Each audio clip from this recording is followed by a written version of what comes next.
Dito sa Papa Dudut Stories, ikaw ay hindi nag-iisa.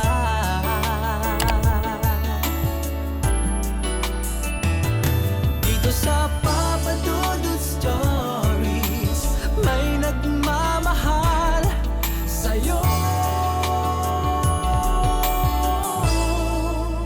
Papa Dudut Stories, Papa Dudut Stories. Dear Papa Dudut, sa lahat po ng mga nakatutok ngayon, huwag pong kalimutan mag-like, mag-share at mag-subscribe. Maraming salamat po sa inyong lahat.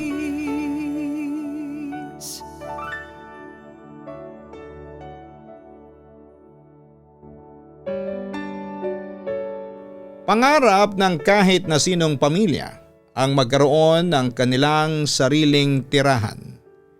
At kahit pa nga napapagod sila sa pag-iipon ay malaking kagalakan para sa isang magulang na mabigyan nila ng magandang matutuluyan ang kanilang mga anak. Ngunit minsan sa kagustuhan nating maabot ang mga pangarap na ito, ay nasasakripisyo na natin ang kaligtasan ng ating mga mahal sa buhay. Dear Papa Dudut, magandang gabi po sa inyo at sa inyong mga tagapakinig. Ako nga po pala si Marisa, hindi ko tunay na pangalan. Isang may bahay at may 3 anak na kasalukuyan pang mga nag-aaral. Sa edad kong 39 ay mahilig pa din po akong makinig ng mga kakaibang mga karanasan ng iba't ibang mga tao. Noon po ako yung matatag ninyo na tipikal na mahilig lang makinig. Pero hindi paniwalain sa mga naririnig ko. Sadyang natutuwa lang ako sa mga istorya at mga pelikula na related sa mga horror. Kaya naman po nang marinig ko ang inyong programa sa YouTube ay talaga namang sinubaybayan ko na po ito sa araw-araw. Tulad nga po ng sinabi ko ay hindi ako yung tipo na naniniwala agad sa mga napakinggan ko lamang. Ika nga, to see is to believe. Ang peg ko noon.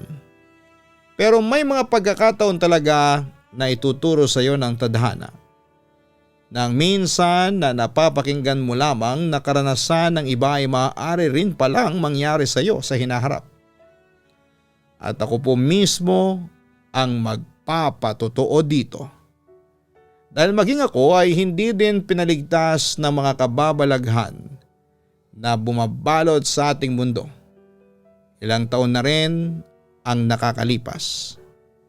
Nagsimula ang lahat noong mapagpasyahan namin ng aking asawa na maghanap ng matatawag naming sarili naming tahanan. Sa loob kasi noon ay 6 na taon naming pagsasama ay nangungupahan lamang kami at sa totoo lang po ay napakahirap mangupahan dahil bukod sa problema sa renta buwan-buwan ay madalas na may mga ka-tenant ka pa na ang alam lang at ang gawin sa buhay ay ichismis ang bawat galaw mo. Bukod pa dito ay lumalaki na rin ang pamilya namin ng mga panahong yon. Okay pa naman sana kami dahil isa pa lang ang aming anak ng mga panahong yon, pero nang madagdagan na kami ng 2 pang supling ay parang lumit na para sa amin ang lugar na aming tinutuluyan. Kaya naman napagpasyahan namin na kumuha na rin ng mas malaki at sarili naming tirahan. Hindi naging madali ang aming paghahanap dahil alam naman natin na medyo may pagkamahalan talaga ang mga house and lot, lalo na kung located po ito sa syudad. Kung magpapatayo pa kasi kami ng bahay ay mas lalaki ang gastos namin. Kaya naman naisipan namin na maghanap sa ibang karatig na probinsya kung saan ay hindi din naman kami mahihirapang magbiyahe back and forth. At sa awa naman ng Diyos ay nakahanap kami ng masasabi naming dream house namin makalipas ng mga 6 na buwan din sigurong paglilibot kung saan-saan. Naglilibot-libot lamang kami noon nang makita namin ang sign na house and lot for sale sa isang 2-story house na nasa katamtaman lamang ang sukat. Isa din kasi sa mga pinapangarap naming mag-asawa ay ang magkaroon ng 2 palapag na bahay upang mas makagalaw kami ng maayos. Medyo malaki ang espasyo ng bahay kung titingnan sa labas at may sarili din po itong garahe. Located din siya sa hindi mataong lugar dahil sinisimulan pa lamang siyang i-develop ng panahong yon. May mangilan-ngilan na ring bahay na katabi ito at may tila isang paupahan pa nga. Para sa presyo nito na hindi pa aabot sa halos kalahating milyon, ay masasabi kong murang-mura na po ito kumpara sa ibang mga tinitingnan naming bahay. Simple lang din ang itsura ng nakuha naming bahay at ang laki nito ay masasabi kong tama lang para sa aming pamilya na binubuo ng 5 miyembro. Para bang na-love at first sight talaga ako sa bahay na ito. Kaya naman kahit na wala akong kalam-alam sa kung ano nga ba ang background ng bahay na yon at kung bakit siya binibenta sa paluging halaga ay agad kong kinausap ang aking asawa. Nalbilhin na namin ito. Mukhang tulad ko ay nagustuhan din naman niya ang lugar kaya naman ang araw ding yon ay kinuha na namin siya. Agad din naman kaming lumipat dito matapos naming maayos ang lahat ng mga dapat ayusin na dokumento. Maging ang mga anak namin ay tuwang-tuwa din dahil magkakaroon na daw sila ng sarili nilang kwarto. Nakakatuwa lamang isipin na ang mga maliliit na pangarap namin para sa kanila ay unti-unti din naming natutupad. Yung bunso naman namin since medyo baby pa siya ay sa kwarto muna namin ng aking asawa na nanatili. Ayoko din kasi na malayo siya sa amin. Sobrang excited talaga ako noon dahil sa wakas ay nasa harapan ko na ang matagal ko ng gustong bahay na masasabi kong sa amin talaga. Namili ako ng mga gamit na dati pinapangarap ko lamang ilagay sa aming tinutuluyang bahay. Hinayaan lang naman ako ng aking asawa at support lang din siya sa akin sa mga gusto kong gawin na pag-aayos dito. Katulong ko ang panganay ko sa pagde-decorate habang nakabantay naman sa bunso namin ang pangalawang anak ko. Marahil sa sobrang pagkasabi ko ay hindi ko masyadong napansin noong una ang mga kakaibang pangyayari sa loob ng aming bahay. May mga pagkakataon kasi na habang gumagawa ako ay may mga gamit na bigla na lamang mawawala. Tapos kapag sinukuan ko ng hanapin ay bigla na lamang lilitaw kung saan ko ito iniwanan. Iniisip ko na lamang na baka naman naduling lang talaga ako. Kaya naman akala ko ay nawawala ito. May mga pagkakataon din na naririnig kong lumalangit-ngit ang sahig sa ikalawang palapag ng bahay na para bang may naglalakad dito. Bagaman kasi at sementado ang pader ng bahay at ang sahig sa baba, nananatiling kahoy ang sahig namin sa itaas. Kaya naman kapag may naglalakad ay maririnig mo ang tunog nito. Kapag umakyat naman ako para tingnan kung sino ang naroroon ay wala naman akong naaabutan na kahit sino. Kapag tinatanong ko ang aking pangalawang anak kung umakyat ba siya, ay sinasabi naman nito na nasa baba lamang din siya at nakabantay lamang sa kanyang kapatid. Nasanay na nga lang ako sa ganung mga ingay sa aming bahay. Dahil sabi ko nga sa asawa ko ay baka may kalumaan ng mga materyales nito. Kaya minsan ay gumagawa na ito ng mga kakaibang ingay. Sabi naman niya ay pag nakaipon ulit kami ay ipapaayos namin ito at mas pagagandahin pa. Inabot din yata ako ng ilang araw bago ko matapos ang pag-aayos ng bago naming tirahan. Ngunit ewan ko ba. Alam niyo yung pakiramdam na nakaayos naman lahat sa loob ngunit parang magulo pa rin. At mabigat ito sa aking paningin. Dito ko napansin yung kakaibang bigat na para bang may something sa bahay na aming nabili. Nung nag-aayos pa lamang kasi ako ay hindi ko masyadong pinapansin ang ganong pakiramdam. Dahil pinagpalagay ko. Nadala lamang ito ng magulo pang setup ng aming bahay. Kaya naman ngayon na naayos ko na ito ay hindi ko maintindihan ang aking sarili kung bakit pakiramdam ko ay may mali pa din. Naalala ko tuloy bigla yung kwento ng anak ko noong nagbabantay siya sa bunso namin.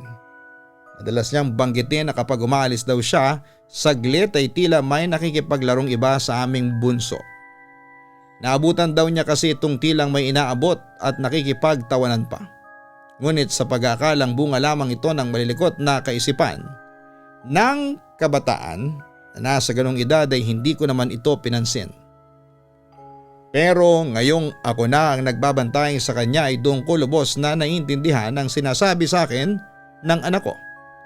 Isang tanghali at kasalukuyan akong nagluluto ay iniwan ko muna saglit ang aking bunso sa kwarto sa baba upang tignan ang nakasalang kong ulam. Habang abala ko sa kusina ay naulinigan ko na tumatawa at parang may kinakausap ang aking anak. Dala ng aking pagtataka ay sinilip ko siya. Hindi ko alam, Papa Dudut, kung guni-guni ko lang ba yon o dala ng pagod.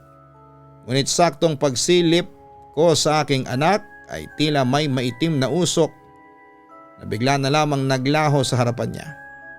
Nasaksihan ko kung paano ito tinangkang habulin ni bunso. Ngunit dahil nga parang usok lamang ito ay hindi man lang niya ito nahawakan. Lumapit naman agad ako upang tanungin siya kung sino ang kanyang kausap. Sumagot lamang sa akin ito ng ate. Dito ako nakaramdam ng kaba sa kanyang sinabi. 2 lalaki ang anak ko at siya lang ang nag-iisang babae kaya papaanong may makakasama siya doon at makakausap na tatawagin niyang ate. Pag-uwi ng asawa ko ay kinuwento ko sa kanya ang aking nasaksihan. Tinawanan lamang ako nito. At sinabing magpahinga din naman daw kasi ako minsan kung ano-ano daw kagad ang nakikita ko dahil sa pagod. Yung kay bunso naman namin ay normal naman daw sa mga bata na magkaroon ng imaginary friend dahil sa lawak ng kanilang imahinasyon. Kaya wag ko daw masyadong problemahin yon at wala akong dapat na ikabahala dito.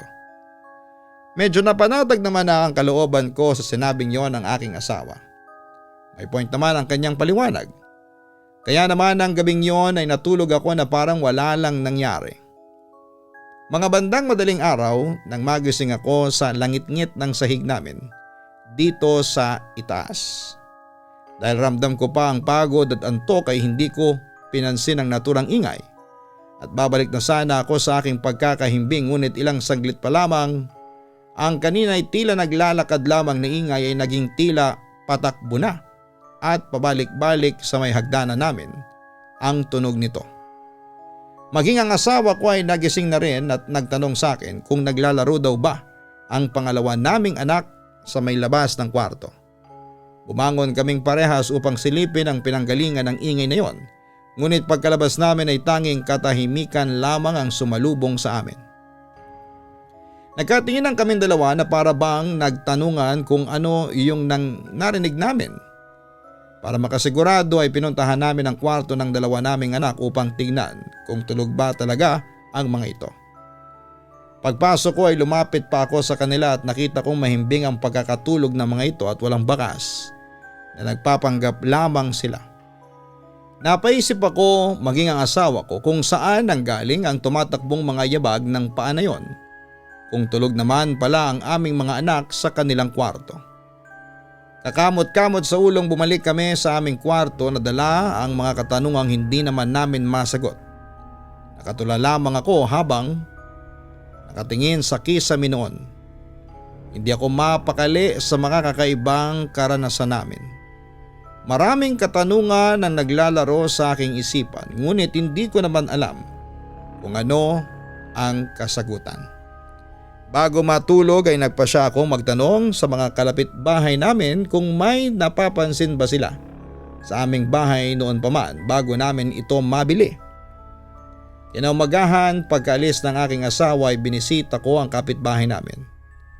Sa pagkakaalam ko ay matandang mag-asawang nakatira dito dahil nga pakiramdam ko ay sila ang pinakamatagal na nagstay sa lugar na yon ay naisipan ko na sila ang unang puntahan.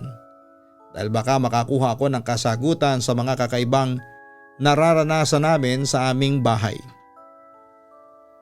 Mainit na pagtanggap naman ang ginawa sa akin ng mag-asawa. Nakipagkwentuhan muna ako sa kanila at nang medyo tingin ko ay palagay na ang loob nila sa akin, ay doon na ako nagsimulang magtanong kung noon pa man ba ay may napapansin na sila sa aming nakuhang tirahan.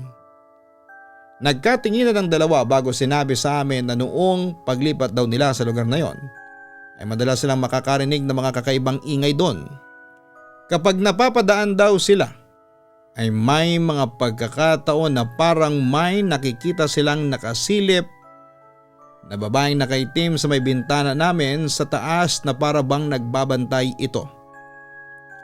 Meron kasing bintana doon sa may second floor ng bahay na nakaharap sa kalsada. Pag-akyat ng hagdan ay iyon ang bubungad sa iyo. Dagdag pa ng mag-asawa ay matagal na raw bakante ang bahay na yon at may ilang mga individual na rin ang tumira dito ngunit hindi rin daw nagtatagal. Dahil ayon sa kanila ay may mga nanggagambala daw sa bahay nila na mga multo. Kung ano ang dahilan ng panggugulo nila, iyon ang hindi alam ng mag-asawang nakausap ko. Pagkaalis ko sa kanilang lugar ay mas nadagdagan ang katanungan ko sa aking isipan. Ano kayang nangyari sa bahay na yon at may mga nararanasan ng bawat tumitira dito na mga hindi may paliwanag na pangyayari. Naisipan ko namang tawagan ang seller nito ngunit wala din itong maisagot sa akin. Nautusan lang daw kasi siyang mamahala sa pagbebenta ng bahay na yon ngunit hindi niya alam ang history nito. Lahat naman ng nalaman ko ay ibinahagi ko sa aking mister. Medyo nagalit pa nga ito sa akin dahil bakit daw nangiistorbo pa ako ng ibang tao sa mga ganong mga simpleng bagay lang. Nakakatampo lang para sa part ko na ganon ang reaksyon niya samantalang nais ko lamang makasigurado na ligtas ang lugar na aming tinutuluyan dahil doon na kami maninirahan hanggang sa aming pagtanda. Hindi kami nagpansinan ng gabing yon hanggang sa makatulog na kami. Nasa kalagitnaan ako ng aking pagkakahimbing nang maramdaman kong tila may mga nakatitig sa akin. Narinig ko din si Bunso noon na parang nagtatawag. Kaya naman bumangon ako upang tingnan siya. Nalimpungatan ako bigla nang makita kong tulog na tulog si Bunso sa kanyang higaan at medyo naghihilig pa nga ito.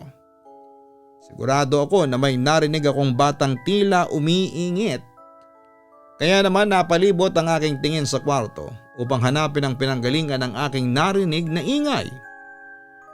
Nang mapadako ito sa sulok malapit sa may pintuan, ay may napansin akong 3 figura na nakatayo lamang doon ng tahimik.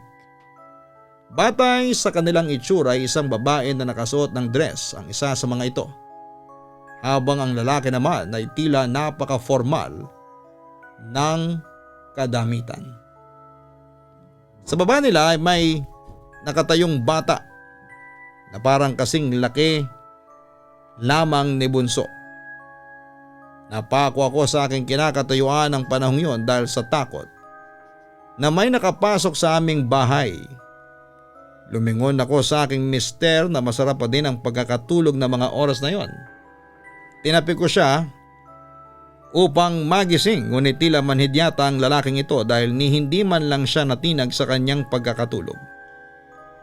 Nang lingunin kong muli ang 3 figura ay laking gulat ko nang makitang papalapit na ang mga ito sa akin. Namumutla ang kanilang mga kompleksyon, medyo nangingitim ang ilalim ng kanilang mga mata at nagngangalit ang kanilang mga muka na para bang may malaki akong kasalanan na ginawa sa kanila. Alam ko sa sarili ko na sa itsura ng mga ito ay hindi sila tao. Kung ano sila, yan ang hindi ko alam. Habang patuloy silang lumalapit sa akin, ako naman ay nanginginig na sa kabang aking nararamdaman ng mga oras na yon. Napahigpit ang kapit ko sa braso ng aking asawa na siyang nagsilbing pundasyon ko upang hindi ako matumba dahil sa panghihina ng aking tuhod. Hindi ko na napigilang mapasigaw nang biglaan na lamang bumilis ang lakad ng babaeng nakadress habang nililipad pa ang mahaba at tuwid nitong buhok. Sa harapan ng mukha ko ay galit nitong sinabi na umalis kayo sa pamamahay namin, amin ang bahay na ito at walang makakakuha nito sa amin. Matapos nitong sabihin ng mga katagang yon ay nawala ng mga ito na parang bula. Marahil dahil sa aking pagsigaw ay nagising ang aking mister at agad ako nitong tinanong kung anong nangyari sa akin at bakit alanganing oras na ay sumisigaw na lamang ako bigla-bigla. Napansin niya siguro ang takot na aking nararamdaman ng mga panahong yon, kaya naman niyakap niya ako at marahang hinagod ang aking likuran upang mapakalma ko. Nang medyo nararamdaman kong ayos na ang aking pakiramdam, ay saka ko inilahad sa kanya ang mga nangyari at ang sinabi ng babaeng nakadress na yon. Nang mga oras ding yon ay napagtanto ko na ang babaeng kaharap ko kanina ay nakasuot ng itim na damit. Dito nabuo ang espekulasyon sa aking isipan na ito ang nakikitang babaeng nakaitim ng matandang mag-asawa sa tuwing napapadaan sila sa aming bahay. Hindi naman nagsalita ang aking asawa na para bang nagdalawang isip pa kung maniniwala ba siya sa akin o hindi. Naintindihan ko naman siya sa part na yon dahil kung sa akin marahil ikwento ang ganon ay hindi ko din ito papaniwalaan.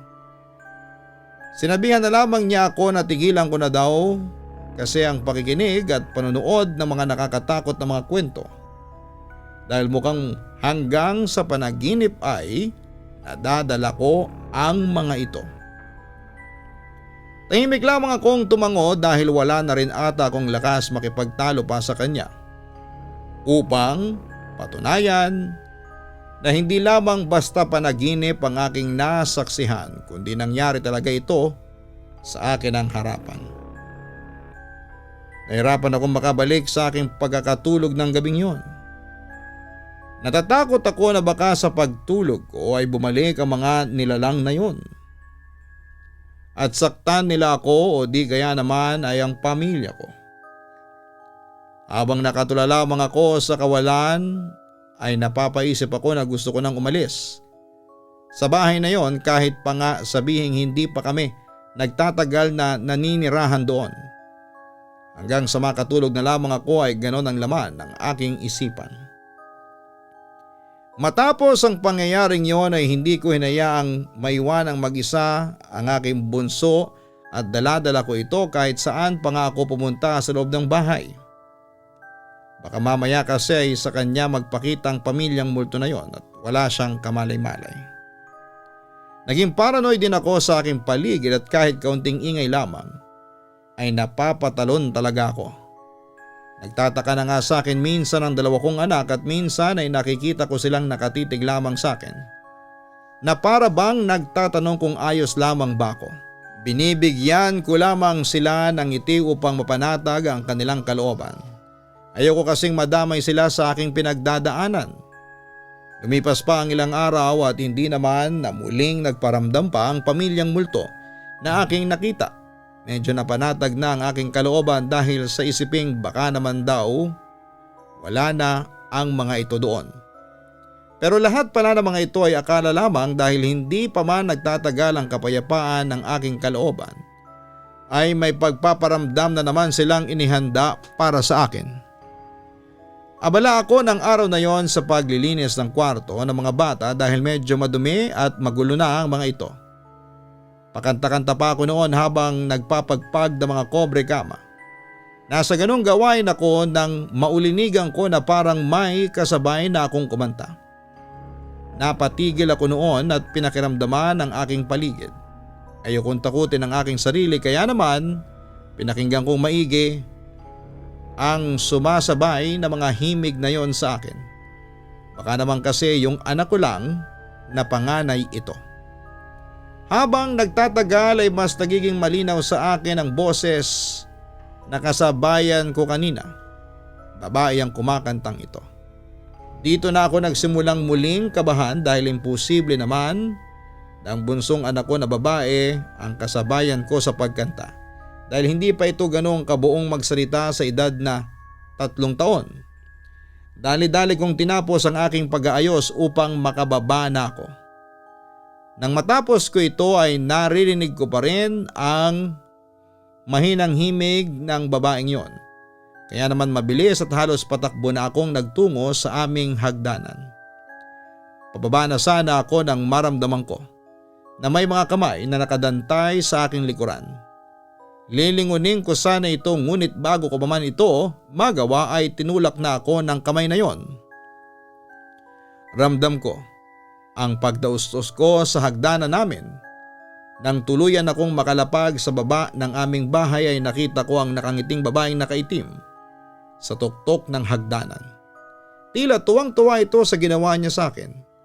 Maya-maya pa ay nakita kong patakbo nang lumapit sa akin ang panganay kong anak at narinig siguro nito ang kalabog na gawa ng aking pagdaus-os sa hagdanan. Sobrang sakit ng balakang ko noon at pakiramdam ko ay nabalian pa ako ng buto sa braso at paa. Naiyak akong tinanong ng aking anak kung ayos lamang ba ako. Napatingin ito sa taas namin at nakita ko ang takot nito nang makita ang babaeng nakaitim na hanggang ngayon ay naroon pa rin. At tawang-tawang nakatingin sa amin na para bang nasisiraan ito ng bait. Inutusan ko ang anak kong panganay na magtawag ng kapitbahay kasama ang kanyang mga kapatid upang matulungan ako dahil hindi ko talaga may galaw ang aking mga binti ng panahong yon. Ayaw man akong iwanan ng aking anak dahil nag-aalala ito. Lalo pa nga at may iba kaming kasama sa bahay ay pinilit ko siyang umalis upang makahingi ng tulong. Kung parehas kasi naming paiiralin ang takot namin sa babaeng nakaitim ay baka mamatay na lamang ako sa aking kinakalagyan. Labas sa loob ng panganay ko na umalis doon at dali-daling humingi ng tulong. Galit kong tinignan ang babaeng multo na ngayon ay nakangiti na lamang na nakatingin sa akin. Dala ng aking nagpupuyos na damdamin ay sinigawan ko ito na dumaya sila sa pamamahay namin. At tigilan na ang panggugulo sa amin. Kitang-kita ko ang pagkalungkot ng mukha nito bago mabilis na gumapang pababa ng hagdanan. Kahit pa nga nakakatakot ang senaryong yon, para sa akin ay mas lumamang ang galit ko sa ginawa nitong pananakit. Nang makababa ito at harap-harapan sa mukha kong nagsalita ay hindi ako nagpatinag dito. Galit na galit ang babae na sumisigaw din pabalik sa akin. At sanabihan ako na kami dapat ng pamilya ko ang lumayas sa pamamahay na yon dahil sa kanilang bahay na yon. Hinding-hindi daw sila aalis dito kahit na ano ang mangyari. Bago pa man ako makatugon dito ay dumating na ang ilan sa aming mga kapitbahay at agad akong binuhat palabas ng bahay. Hindi naman nila nasilayan pa ang babaeng nakaitim dahil pagkarating nila ay naglaho ito sa aking harapan. Sa amin lang talaga sila nagpapakita upang manakot at manakit. Marahil dahil kami ang kasalukuyang nakatira sa kanilang pinapaniwalaang tirahan. Ibiniling ko ang aking mga anak sa mag-asawang matanda na nasa kalapit lamang namin. Pinatawag ko din ang aking anak na panganay sa aking asawa upang malaman nito ang nangyari bago ako tuluyang nagpadala sa ospital upang matingnan ang aking kalagayan. Pagdating sa ospital ay nakitaan niya ako ng ilang mga baling buto sa braso at paa. Dahilan upang ma-confine muna ako doon upang maihanda din sa pagsisemento sa mga nabaling buto sa aking katawan. Kinagabihan, Papa Dudut, ay nagpunta rin ang aking mister sa ospital at doon ko sinalaysay ang dahilan kung bakit ako nalagay sa ganong kalagayan. Halatang guilt sa kanyang muka dahil hindi agad siya naniwala sa akin nang banggitin ko ang tungkol sa pamilyang multo na yon.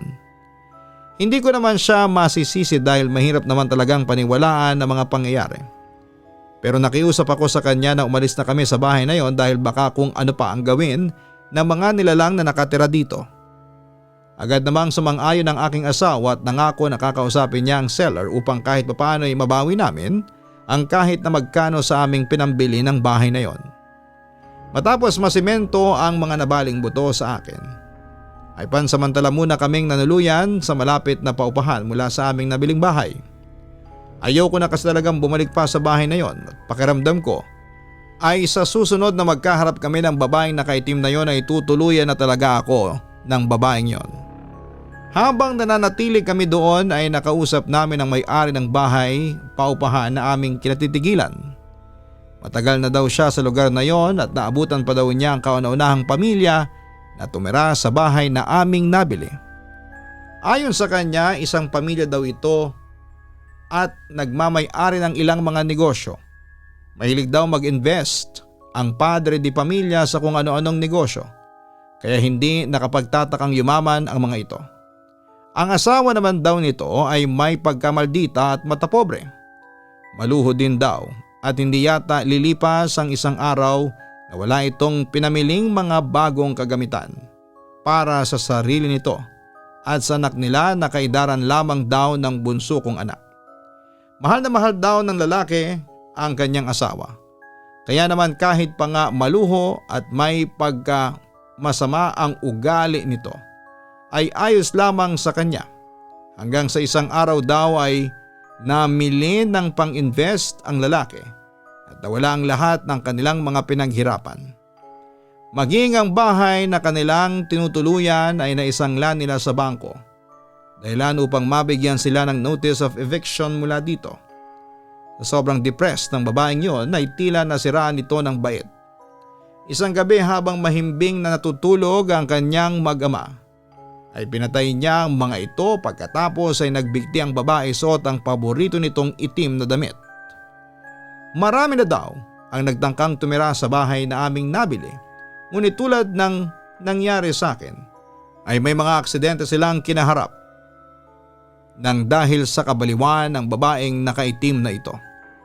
Ayaw daw kasi nitong bitawan ng bahay na yon na siyang nagsisilbi niyang koneksyon sa mundong ibabaw.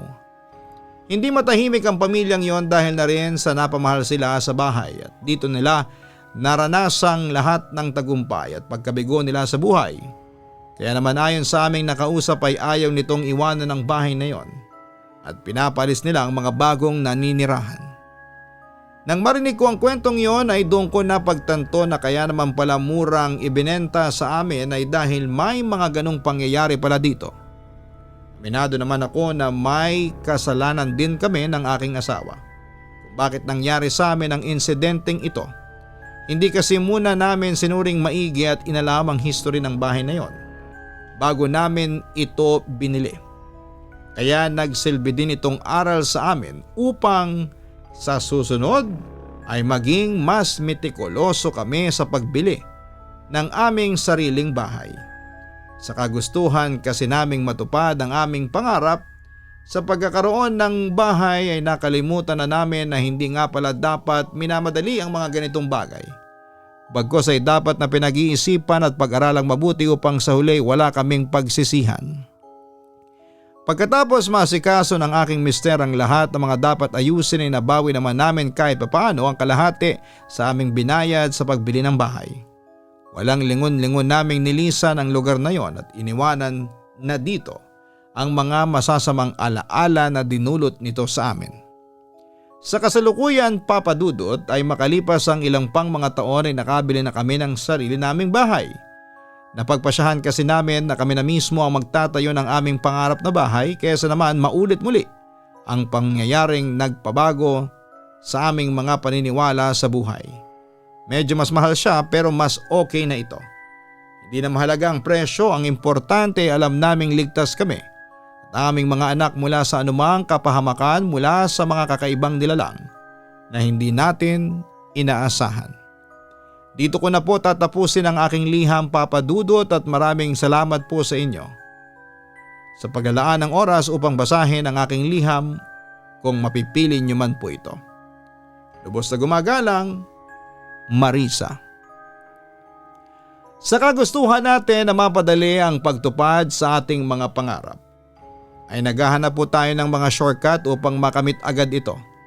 Minsan ay nakakalimutan na natin na kadalasan ng mga ganitong adhikain natin bago matupad ay kinakailangan munang paghirapan at pag-isipan ng makailang beses.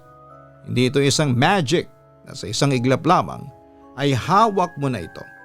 Tulad ng nangyari sa ating letter sender ay naging mapusok siya sa kanyang kagustuhan na makuha agad ang kanyang ninanais na siyang nagresulta sa kanyang pagkapahamak.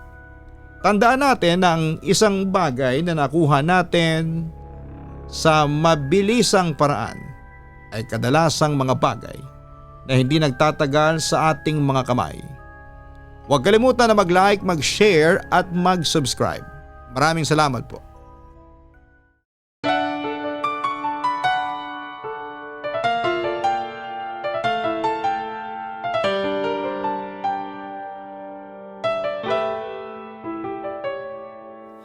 Ang buhay ay mahiwaga, laging may lungkot at saya. Sa Papa Dudut Stories, laging may karamay ka.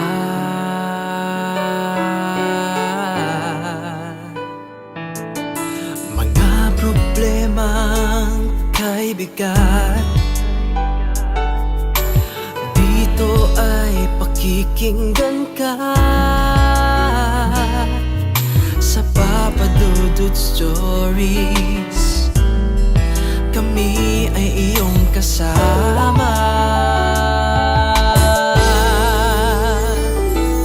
Dito sa Papa Dudut Stories, ikaw ay hindi nag-iisa.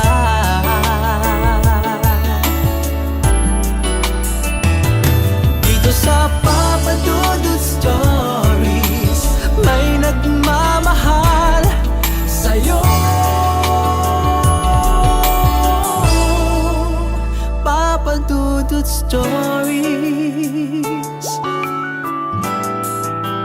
Papa Dudut Stories,